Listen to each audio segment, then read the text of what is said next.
పార్వతీపురం మన్యం జిల్లా పాలకొండలో ఆర్టీసీ ఉద్యోగులు ధర్నాకు దిగారు. ఆర్టీసీ డిపో ఎత్త ఆందోళన తెలిపారు. కూటమి ప్రభుత్వం ఆర్టీసీని నిర్వీర్యం చేస్తోందని మండిపడ్డారు. పెండింగ్ లో ఉన్న డిఏలు వెంటనే విడుదల చేయాలని డిమాండ్ చేశారు ఆర్టీసీ కార్మికులు. ఎలక్ట్రిక్ బస్సులు ప్రైవేటు పరం కాకుండా ఆర్టీసీ పరిధిలోనే ఉంచాలని నినదించారు.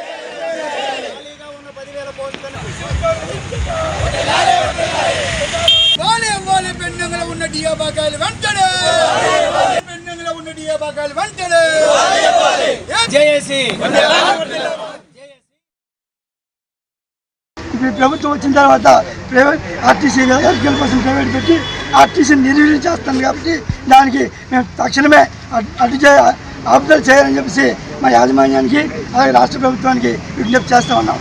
అదేవిధంగా మరి ఏదైతే మాకు రావాల్సిన డిఎల్ కానీ ఐఆర్ కానీ పిఆర్సీ కానీ ప్రకటించిన లీవ్ ఎన్కేస్మెంట్ కూడా ఏవి ఎంతవరకు ఆర్థికంగా ఇప్పుడు ఏమీ లేవు. మరిన్ని అప్డేట్స్ కోసం ఛానల్ ను సబ్స్క్రైబ్ చేయండి. నోటిఫికేషన్స్ కోసం బెల్ ఐకాన్ పై క్లిక్ చేయండి.